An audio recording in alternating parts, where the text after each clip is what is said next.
안녕하셨습니까? 우리는 이제 지난 시간까지 중도에 대한 이야기를 했습니다. 중도는 불교의 가장 근본이 되는 이 세상을 바르게 보는 관점을 중도라고 부릅니다.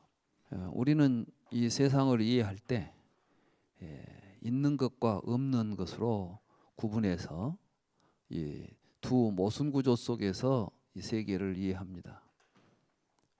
그런데 부처님께서는 우리들이 세상을 보는 그와 같은 가장 근본적인 의식 구조에 문제가 있다.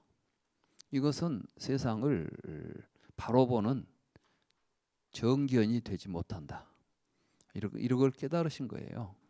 그래서 이제 부처님께서는 우리에게 정견을 깨달아서 일러 주었고, 그게 바로 중도인 것입니다. 그래서 이제 중도에서 보게 되면 이 세상은 있는 것과 없는 것으로 나누어져 있지를 않습니다. 여러분들이 볼 때는 이 세상에는 있는 것은 있는 것이고 없는 것은 없는 것이죠. 그래서 여러분들이 생각할 때 가장 확실한 것은 있는 것은 있고 없는 것은 없다는 말입니다. 너무 쉬운 말 같지만은 사실은 이 말은 굉장히 중요한 의미를 지닙니다. 서양 철학의 역사는 있는 것은 있고 없는 것은 없다라는 기본적인 사유에서 출발을 합니다. 히랍에 파르메니데스라고 하는 철학자가 있는데, 이 철학자가 했던 말이 바로 있는 것은 있고 없는 것은 없다라는 말에서 이제 시작을 합니다. 매우 당연한 이야기 같은데 이 말을 계속해서 이제 이러한 사유를 이어가게 되면 우리는 어떠한 문제에 봉착하게 되느냐 하면, 있는 것은 있고 없는 것은 없기 때문에 없는 것은 사유할 수조차도 없죠. 우리가 무엇에 대하여 생각해야 되는데 그 대상 자체가 전무하다고 한다면 우리는 그것은 무에 대해서는 생각할 수도 없고 존재할 수도 없죠. 그러면 이 세상은 오직 있는 것만 있겠죠. 그럼 있는 것만 있다고 하면은 이 세상은 없는 것은 없으니까 이 세상의 모든 것들이, 이 세상은 그러니까 꽉 차 있는 거죠. 있는 걸로. 없는 것이 없으니까. 그렇게 될 때 우리에게 이제 어떤 현상이 벌어져요? 운동이 가능하겠습니까?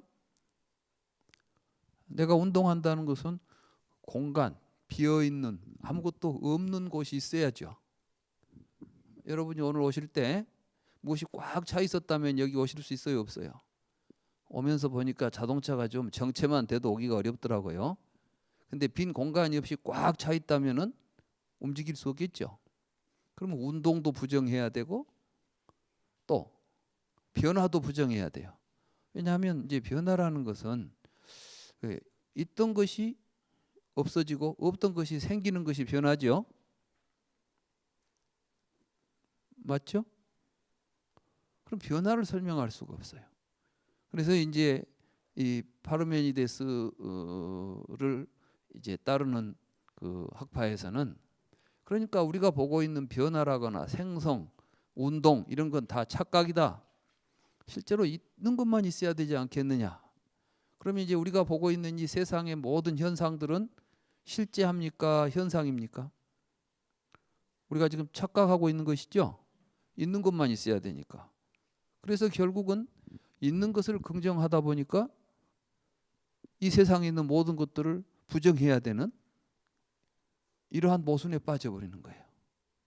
그럼 또 이제 없는 것이 있다 할 수는 있겠어요, 없겠어요? 없는데 무슨 없는 것을 있다고 말해? 없는 것을 있다고 하는 것은 말 자체가 모순이죠.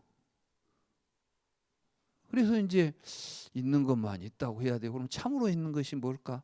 막 이런 식의 이제 그 사유가 서양 철학에서 기본이 되어 가지고 지금 우리가 알고 있는 서양의 모든 철학들은 있다와 없다라고 하는 두 모순 구조 속에서 사유하고 그 사유 결과물로서 나타난 이론들을 철학이라고 불렀던 것입니다. 그런데 부처님께서는 있다라는 말이나 없다라는 말 자체가 굉장히 무의미한 말이다.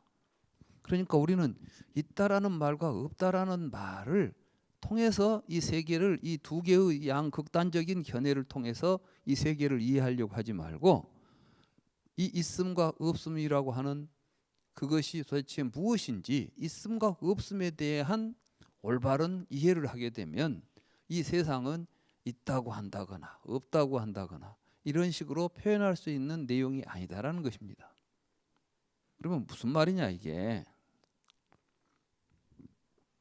있는 것은 없어질 수 있겠어요, 없겠어요? 예? 있으니까 안 없어지는 거야. 없는 것은 생길 수가 있겠어요, 없겠어요? 생길 수도 없는 거예요. 그러니까 있는 것은 있어야 되고 없는 것은 없어야 되는 거야. 우리는 이러한 딜레마 속에서 이 세상을 보고 있는 거예요. 그러니까 여러분들은 생사라는 것은 그런데 어때요? 없던 내가 생겼다가 있던 내가 없어지지요. 그러니까 이제 생사에서 없던 내가 있게 된다니, 없던 내가 있을 리가 없는 거예요 이제. 그러니까 전생을 생각해 봐요. 내가 어디서 왔겠지. 그러니까 지금 우리 눈앞에는 안 보이지만 여러분들이 이제 제 주먹이 보입니까, 안 보입니까? 제 왼손 주먹이 안 보이죠? 보이죠? 어디 밑에 있다가 올라와서 이제 나타났잖아요. 그 다음에 사라졌죠. 그러니까 이제 여기가 현세라고 생각하면 저 내세에 있던 놈이 나타났다가 또 저리 사라지고 뭐 이런 식으로만 이해해야 돼. 그러니까 우리가 지금 생사, 태어나서 죽는다, 이런 생각에 빠져 있는 게 전부 다 유무이견 속에서 생각하기 때문에 그래요. 불교에서 지금 극복하고자 하는 생사는 이렇게 우리들의 착각 속에서, 우리들의 사유가 잘못돼 가지고, 생각이 잘못돼 가지고 나타나는 착각에서 벗어나자, 그걸 깨닫자는 것이지. 지금은 우리가 죽고 늙어 죽지만 도를 깨닫고 나면 안 늙고 안 죽는다? 뭐 그런 걸 찾아가자. 생사 문제를 해결하자 그러니까 이제는 태어나지도 않고 죽지도 않는, 그 말도 안 되는 이야기죠. 태어나지도 않은. 요즘 우리 주변에 이제 아라한에 대한 정의를 뭐라고 하냐면은 이제 다시는 태어나지 않게 된대요. 뭐 지금까지는 잘 태어나고 죽다가 갑자기 이제 진리를 깨닫고 나니까 안 태어나게 된다고요? 이해가 되는 말입니까? 아라한이라는 것에 대한 의미도 중도를 제대로 이해하지 못하면 안 되는 것입니다. 그러면 우리는 무엇이 있는 것이고 무엇이 없는 것인가? 부처님께서는 연기하면 있고, 조건이 있으면 나타나고 조건이 없으면 사라지는 거예요.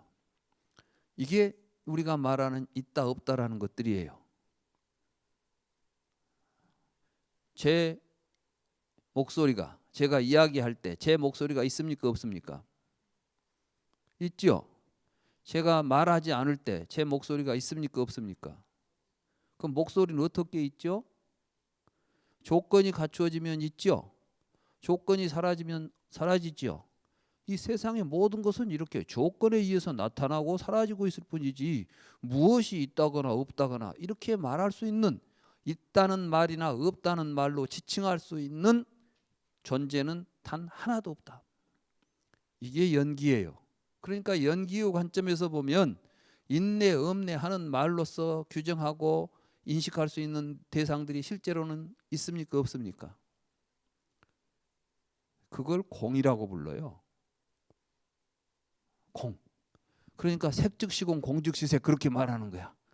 말하자면 우리가 있다고 말하는 것도 다 연기한 것이고, 그 연기한 구조 속에서 없는 것도 나타날 수 있는 거예요. 그러니까 세상의 모든 것은 지금 조건에 의해서만 나타나는 거야. 그럼 여러분들에게 나타나는 괴로움을 한번 이제 연기법으로 이야기해 봅시다.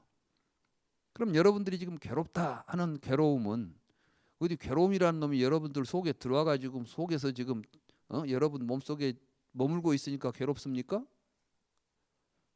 그렇다면 이제 이 괴로움을 끄집어내야지. 어디로 들어왔는지도 알아야 되고. 그래서 괴로움이 들어온 놈을 못 들어오게 막고 들어온 놈을 끄집어내야 되겠죠. 괴로움이 그렇게 지금 여러분들 몸 안에 들어 있습니까? 아니야. 여러분들의 마음을 괴롭게 할 수 있는, 여러분들이 괴로움을 느낄 수 있는 조건이 지금 갖추어져 있는 거예요. 그러니까 이제 괴로움에서 벗어나려면은 속에 있는 괴로움이 있어서 끄집어내는 게 아니라 주변의 조건을 정리해버리면 괴로움이 사라지는 거예요. 그렇죠? 괴로움은 있어요, 없어요?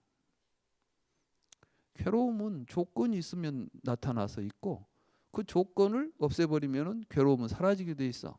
그러니까 우리가 괴로움을 극복할 수가 있는 거예요. 이게 연기법이에요. 이걸 중도라고 불러요. 그래서 중도를 떠나서 이야기하는 모든 이야기는 같은 말을 해도 중도 입장에서 하게 되면 있다 없다는 말을 자유롭게 할 수 있죠. 왜? 연기하니까. 연기한다는 것을 가지고 우리가 있다 없다는 말을 사용할 때는 있다는 말이나 없다는 말을 사용했을 때 이게 오류가 있습니까? 없습니까? 없어요. 그러니까 중도 입장에서는 있다 없다 이게 자유롭게 우리가 쓸 수 있는 말이지만은 중도를 벗어나게 되면 똑같은 말을 하고 있어도 다 근본에 어긋나는, 실상에 어긋나는 이야기가 되는 것입니다. 이제 이러한 중도를 우리는 지난 시간에 여러 가지 관점에서 살펴보았죠. 그러니까 뭐 세계라는 것이 있어가지고 이것이 영원히 있냐 영원히 없냐 뭐 이런 이야기들, 이런 것들은 벌써 뭐가 있다는 생각을 하니까 하는 이야기예요. 세계라는 것은 연기하고 있어요. 세계가 없다는 이야기가 아니라 세계가 연기하고 있는데 연기하는 세계는 어디에서 연기하느냐?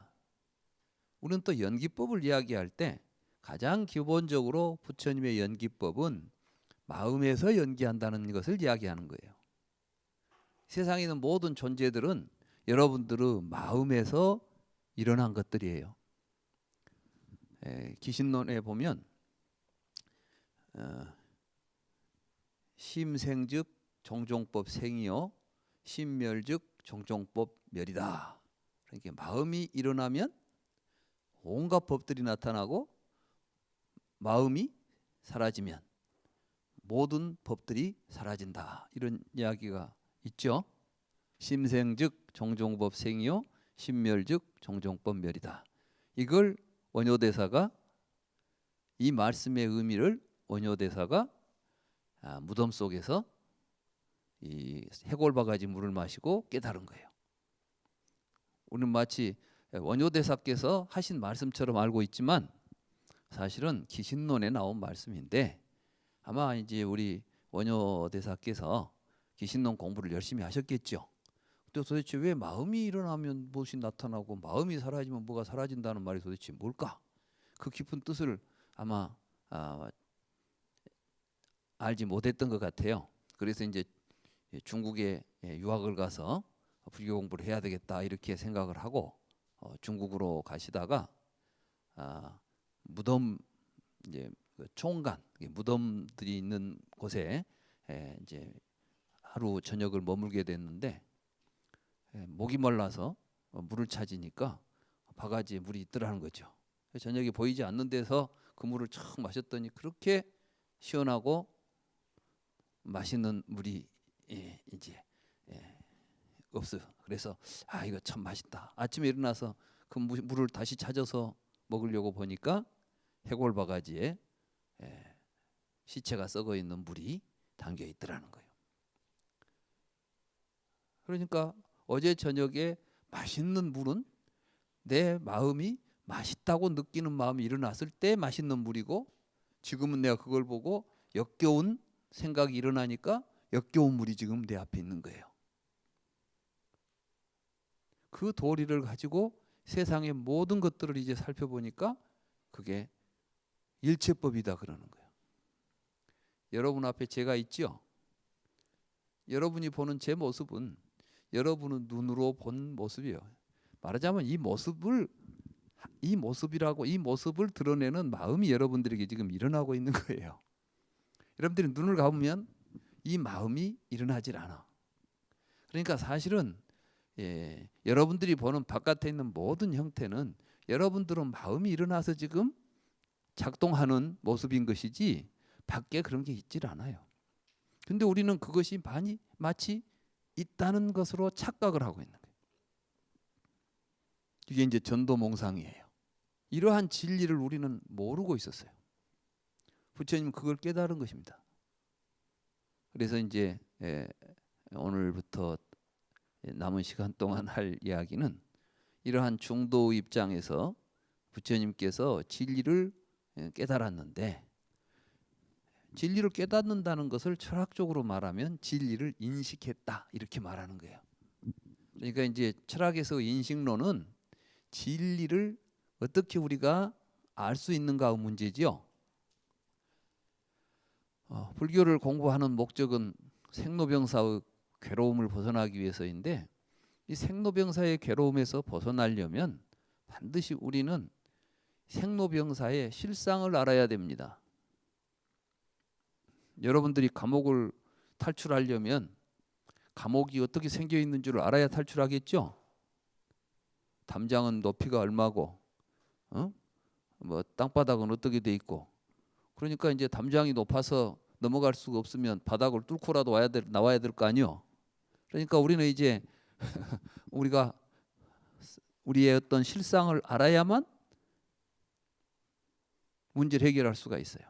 그러니까 우리 괴로움이 있다면, 우리가 괴로움을 극복하려고 한다면 우리를 괴롭게 하고 있는 이 괴로움의 실체가 뭔가 이걸 알아가지고 거기로부터 벗어날 수 있는 길을 찾는 게 불교인 것이죠. 그러니까 불교의 깨달음이라는 것은 그러한 목적과 의미를 가지고 추구하는 것이지, 그냥 맹목적으로 뭐 부처님이 앉아서 보리수나무에 앉아서 어떻게 하다 명상하다 보니까 뭐 새벽에 별이 솟아오르고 그걸 보니까 갑자기 뭐 깨달음이 탁 왔다. 이건 이제 소설 같은 이야기죠. 실제로 경전에서는 부처님이 뭐 그런 별 보고 갑자기 깨닫고 이러지 않아요. 그러니까 견명성 오도했다는 이야기는 다분히 중국적인 이야기예요. 여러분들이 이제 우리가 부처님 성도를 이야기할 때 초파일 날 새벽에 떠오르는 별을 보고 반짝 깨달았다 그러잖아요. 근데 경전에는 그렇게 돼 있는 게 아니라 초저녁에 이런 사유를 하고 가운데 이런 사유, 저녁내 사유를 한 거예요. 사유를. 그러고 나서 새벽녘이 돼서 그 사유가 완성된 거예요. 그러니까 불교는 우리가 지금 굉장히 그 애매하게 수행들을 하지요. 그냥 뭐 화두를 들고 있다가 뭘로 깨닫는다 이런 이야기들 하지 않아요. 도노 막 갑자기 그냥 깜깜한 속에 있다가 갑자기 탁 터진다. 무엇이 터지는지는 모르겠지만 그렇게 터지는 그건 뭐 부처님이 깨달는 것하고는 좀 문제가 달라요. 부처님께서는 뭘 깨닫게 되냐면 연기를 깨닫게 돼요. 그러니까 이제 우리는 분명히 해야 됩니다. 불교 공부를 통해서 무엇을 깨달아야 되는가? 그냥 몰록 깨닫는다. 뭘 깨닫는다. 이렇게 하면 몰록이라는 것은 그것은 그저 이 부사예요, 부사. 이 몰록이라는 것은 그냥 뜬금없이 갑자기 뭐 깨닫는다인데 내용이 없어요. 무엇을 깨닫냐는 것이 중요하지. 그걸 깨닫는데 단박에 깨달아도 좋은 것이고 탁 가서 천천히 깨달아도 좋아요. 중요한 건 뭐냐면 무엇을 깨닫냐는 문제죠. 그런데 우리 지금 주변에서 무엇을 깨달을 것인가에 대한 문제는 없어져 버렸어. 그러니까 이제 말하자면 우리가 어디를 간다 그러면은 목적지를 정해놓고 가자 그러는데 단박에 갈 수 있다. 차근차근 갈 수 있다. 이런 이야기만 하지 어디를 가는데 그 이야기는 빠져 있는 거예요. 지금 우리 주변에. 그래서 뭐 깨닫자는 이야기는 하는데 뭘 깨닫자 내용이 없어요. 우리는 이제 부처님 경전에 나오는 불경에 나오는 부처님의 가르침을 통해서 이 시간에 이제 앞으로 남은 시간 동안 무엇을 깨달아야 할 것인가 이런 문제들에 대해서 정확하게 인식하는 그러한 시간이 될 것입니다. 바로 인식론이라고 하면 철학에서는 참된 존재 또는 참된 진리에 대한 인식을 우리가 어떻게 할 수 있는가 하는 그 이론을 다루는 분야를 철학에서 인식론이라고 부릅니다. 그럼 불교는 인식론이 없느냐? 다른 종교는 인식론이라는 게 없어요. 뭐만 있냐? 그럼 그냥 믿으면 돼요. 태초에 하나님이 천지를 창조했다. 그걸 우리가 인식할 수 있습니까? 없습니까? 알 수 있어요? 없어요? 불교에서는 믿습니까? 라고 묻지 않고 보았느냐? 이렇게 묻는 거예요. 예? 그래서 못 봤다 그러면 다시 보여주는 거예요. 보여주고 이래도 못 봤느냐? 계속 보여줘야 돼. 이게 가르침이에요. 그러니까 부처님이 우리에게 가르쳐 준 건 뭐냐면 지금 부처님이 깨달은 내용을 우리에게 보여주면서 보라는 거예요. 그럼 누가 봐야 되죠? 내가 봐야 돼. 내가 못 보면은 아무리 뭘 보여줘도 못 보면 봉사한테는 아무리 뭘 보여줘도 장님은 볼 수가 없죠. 그래서 이제 우리 중생들을 보고 뭐라 하냐면 무목 중생이다. 눈이 없는 봉사 같은 중생들이다 이 말이에요. 그 말은 뭐냐면 지금 여러분들은 이 세계의 실상이 정난하게 연기의 도리가 작용되고 있는 세상에 살고 있어요. 이 세상에서 연기하지 않고 있는 건 아무것도 없어. 심지어 여러분들이 살고 있는 것, 여기에 있는 컵 하나, 물 하나 이런 것도 다 연기하고 있어요. 그런데 우리는 그걸 못 보고 있죠. 그러니까 부처님께서는 그 연기하고 있다는 사실을 깨닫도록 우리에게 보여주는 거예요. 그걸 통해서 우리가 스스로 보게 되겠죠. 그러니까 불교는 철저하게 자기 인식이 필요해요. 그러니까 불교에서는 인가법이 없어. 누구한테 인가받았다는 사람들 믿지 마세요. 얼마나 자기 자신이 없으면 다른 사람을 의탁해 가지고 자기 권위를 만들려고 하겠어요. 여러분들이 깨달았으면 깨달을 것, 이것이 깨달은지 깨달을지 못했는지는 누가 알겠어요? 자기 자신이 알아야 되겠죠. 나는 이런 문제의식을 가지고 있었고 나는 이 문제에 대한 해답을 구해야 되겠다. 자기가 이제 문제의식을 가지고 있을 때 그 문제에 답을 구하는 것이 깨달음이잖아요. 문제 해결은 누구한테서 해결돼야 돼? 내 안에서 해결돼야 돼요. 남한테 가서 해결됐습니까? 안 됐습니까? 물어볼 필요가 있어요? 없어요? 근데 우리는 지금 그런 게 안 돼 있으니까. 그러니까 누구를 찾아가서 누구한테 인가를 받으려고 해요. 중요한 건 부처님의 마지막 가르침이 뭐지요? 너 자신에게 의지하고 남에게 의지하지 마라 그랬잖아요. 너 자신을 등불로 삼고 다른 사람을 등불로 삼지 말라 그랬죠. 이 가르침을 벗어났다면 이건 불교가 아닌 거예요. 근데 우리 주변에 지금 막 누구한테 인가받으러 가고 누가 인가해주고 이건 아주 잘못된 이건 풍습입니다. 이건 잘못된 전통이에요. 우리가 이런 걸 이제 고쳐가야 됩니다. 부처님의 가르침에 입각해서 우리 스스로가 정말 내가 이 문제에 대해서 이제 해결했는가? 내 삶에 있어서 나는 의심이 없고 나는 이제 모든 번뇌로부터 벗어나 있는가? 정말 어떤 일이 닥쳐도 나는 내 마음이 움직이지 않고 편안하고 행복할 수 있는가? 자기 자신에게 물어야죠. 인가를 아무리 누가 해줬어도 마음속에서 번뇌 망상이 일어나고 욕망이 일어나고 있다면 그건 된 거예요? 안 된 거예요? 안 된 거잖아요. 그래서 우리가 이제 어떻게 그 진리를 인식해 가는가 이런 것들을 그 길이 과정이 무엇인가 이런 걸 정확히 알아야 됩니다. 우리가 이제 불경을 보게 되면은 불경 속에는 인식론이라고 할 수 있는 내용이 두 종류가 있어요. 하나는 어떤 거냐면은 여러분들이 경전에 보면 수도 없이 나오는 이야기가 뭐 초기 경전에 보면 눈으로 색을 보면은 보는 의식이 생긴다. 안과 색을 연하여 안식이 발생한다. 이런 이야기 나오죠. 그렇죠. 우리들은 뭔가를 보면 인식을 하게 된다 이 말이에요. 이게 이제 어떻게 보면 불교의 인식론처럼 보여요. 그런데 또 이와는 다르게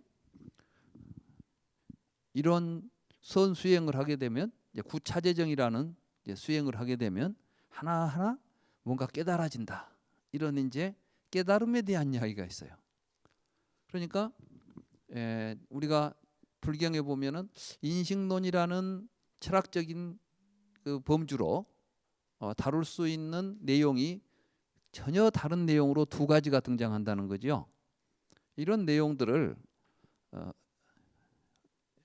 김동아 박사님이라고 계세요. 그분은 이제 우리 한국 불교학에서 현대 불교학을 이제 우리 한국에 기존의 강원을 중심으로 해서 이제 한문경전들 경전이나 외우고 했던 그 불교 공부법이 있었는데 개화기 이후에 이제 일본을 중심으로 해서 불교를 좀 더 현대적으로 이해하는 그러한 이제 학풍이 일어납니다. 그때 우리 한국에서 이제 그러한 내용을 일본에 가서 유학을 하셔가지고 현대적인 의미로 불교를 다시 재해석하고 강의를 시작하신 분이 김동아 박사님이라는 분이에요. 그분께서 이제 동국대 계시면서 사실은 이분은 우리 한국 근대 불교학에 그 토대를 놓으신 분이죠. 그래서 어찌 보면 이제 현대 근대 한국 불교의 불교학의 아버지다 이렇게 볼 수 있는 분이고 저도 이제 그분 책을 통해서 불교를 접했고 그분의 그 여러 가르침을 제가 이제 직접 뭐 강의는 못 들었지만 책을 통해서 많이 배웠습니다. 근데 이분이 이제 그걸 정확하게 잘 정리를 하셨어요. 여기 보면 여기 그 102쪽에 한번 잠깐 읽어볼까요? 붓다의 두 가지 인식설. 김동아 박사가 원시불교 사상에서 원시불교에서도 일심을 제법에 주로 하고 이로부터 일체의 현상이 연기되는 것이라고 보느니 많지 이에 인식론이 있어야 할 것은 당연한 일이다. 아니 단도직입적으로 말한다면 불교는 깨달음의 종교요 붓다는 깨달은 자이며 깨달음은 지식의 완성인 만큼 전 불교의 이론이 모두 인식론의 부분이 아닌 것이 없다.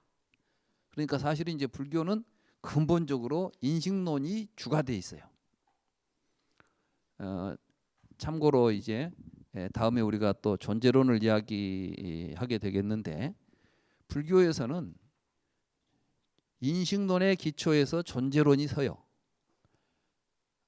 서양 철학이나 다른 철학에서는 존재론의 기초에서 인식론이 만들어집니다. 이 말은 무슨 말이냐면 일단 다른 모든 철학은 우리 밖에 무언가가 실제하고 있다. 우리와는 무관하게 무언가가 실제하고 있다는 것을 전제하죠. 그런데 그것이 무엇이냐라고 우리가 묻고 그것이 무엇인가를 바르게 인식하는 방법이나 또는 구조에 대해서 탐구하는 학문을 인식론이라고 불러요. 그러니까 존재가 있으니까 인식을 하죠. 쉽게 말하면 이게 책이죠. 왜 여러분들이 책을 인식합니까? 밖에 책이 있으니까 인식하는 거 아니에요. 여기 책상이 있죠. 왜 여러분들은 책상을 인식하죠? 밖에 있으니까. 그리고 밖에 있는 것을 우리가 아는 걸 인식이라고 불러요. 그래서 이제 그럼 저게 뭐 어떻게 있느냐? 이제 과학적으로는 이게 왜 있지? 이렇게 물으니까 과학적으로는 뭘로 만들어졌지? 이렇게 이제 생각해 간 거 아니에요? 그래서 원자로 만들어져 있구나. 우리가 이 세상은 원자로 만들어졌다는 것을 알게 됐죠. 원자를 인식하게 된 거예요. 아시겠어요? 원자를 인식해. 그렇게 해서 이제 존재에 대한 인식이 인식론이에요. 그러면 이제 불교에서는 존재를 어떻게 보느냐? 연기적으로 봐요. 그러니까 뭐가 그 자체로서 실체적으로 있다가 아니라 이 세상에 있는 존재라는 것은 사실은 마음이 없는 곳에는 존재가 나타나지를 않는다고 보는 거예요. 그럼 여러분들은 좀 이상하죠? 그럴 리가 있냐? 여러분들은 정말 그럴 리가 있냐고 생각하고 있지만 깊이 사유하고 통찰하고 있는 세상을 그대로 보게 되면 그럴 수밖에 없다는 결론에 도달할 수밖에 없어요. 그게 불교예요. 그러니까 이제 지금 여러분들은 불교를 공부하시면서 무슨 생각을 해야 되냐면 나는 눈이 없다. 그거 알고 가야 돼. 내 눈으로 보고 내 생각으로 하는 것을 가지고 진리를 이해할 수 있다고 생각하면 오산이에요. 이건. 나는 지금 보지만 제대로 못 보고 있어. 생각하지만 제대로 생각을 못하고 있다는 사실을 알고 부처님의 가르침을 통해서 바르게 보고 바르게 사유하는 법을 익혀가지고 세상을 바로 봐야 되겠다 하고 마음을 일으켜야 돼요. 여기는 믿으라는 이야기가 아니라 스스로 우리 자신들이 무지의 상태에 있고 우리들이 제대로 볼 수 없다는 현실을 자각하고 인정하는 데에서 공부가 시작되어야 한다는 거예요. 그래야만 그 무지의 어둠을 뚫고 광명을 찾아서 공부를 해갈 수 있는 길이 열리는 겁니다. 근데 여러분들이 가지고 있는 지식 정도 가지고 책 보면 뭘 알겠지. 저 경에 나온 이야기를 읽어보면 알겠지. 읽어보세요. 여러분들이 알 수 있는 말이 한 글자나 있는가? 색즉시공 공즉시색 뭐 알아들을 수 있어요? 심생즉 종종법 생이요 심멸즉 종종법 멸이다. 그게 뭐 이게 알아들을 수 있어요? 알아들을 수 없잖아요. 그런데 이제 지멋대로 또 그걸 설명해서 해석해버려 그냥 대충 비슷하게. 그렇게 되는 게 아니에요. 그래서 이제 두 가지 인식설이라는 것은 하나는 중생들이 어떻게 이러한 존재의 세계들을 만들어내고 있는지를 설명하고 있는 게 사실은 인식론이 아니에요. 그러니까 불교적으로 말하면 안과 색을 내놔야 안식이 발생하고 그 식이 발생했을 때 촉이 발생해서 유가 발생한다 이런 이야기 있죠. 연기법에 보면은 안과 색을 내놔야 안식이 발생한다. 그 안식이 발생해가지고 삼사가 화합하면 촉이다. 촉을 내놔야 수가 생기고 애취 유가 생긴다 이렇게 나오죠.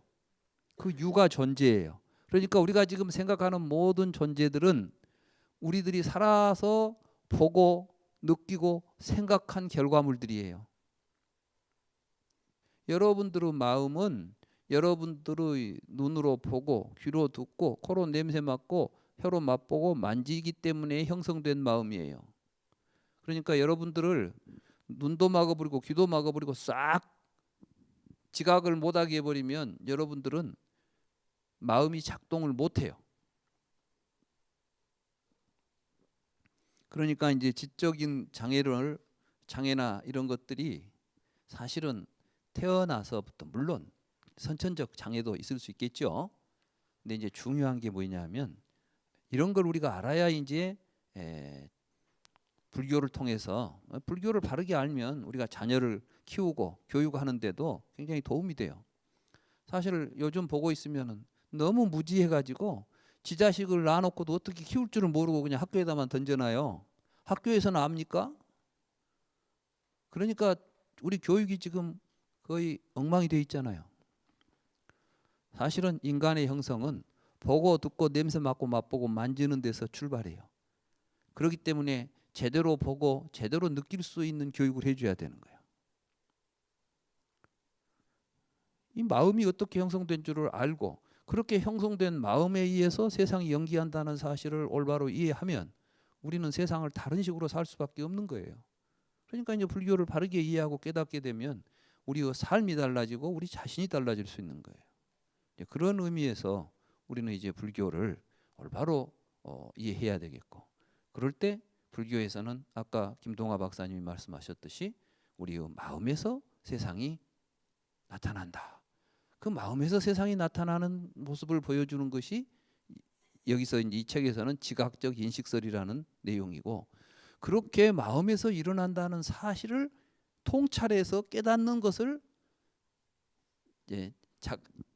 진정한 할까요? 뒤에 보면 이제 증오적 인식설이죠. 아, 내가 보고 있는 세상은 내 마음에서 일어나고 있구나라는 것을 깨닫는 것을 불교 깨달음이라고 그래요. 그러니까 결국 불교는 뭘 깨달아야 되느냐? 이 세상이 다 내 마음에서 벌어졌다. 이걸 아는 거야. 그래서 화엄경에서 약인욕요지 삼세일체불 응관법계성 일체유심조. 만약에 우리가 부처님이 뭘 깨달았는지를 알고 싶으면 삼세일체불의 깨달음의 내용을 알고 싶으면 일체유심조, 세상의 모든 것들이 다 마음이 만들어낸 것이라는 것을 깨달으면 된다. 이런 이야기예요. 그러니까 항상 불교를 공부하실 때 일체유심조 이걸 항상 명심하시고, 그래서 이제 우리의 마음에 대한 올바른 깨달음을 우리가 구해가야 되겠다, 이런 생각을 가지고 공부를 해야 됩니다. 이번 이제 인식론의 그 고찰, 인식론을 살피는 시간에는 그런 문제들을 가지고 공부해 나가도록 하겠습니다.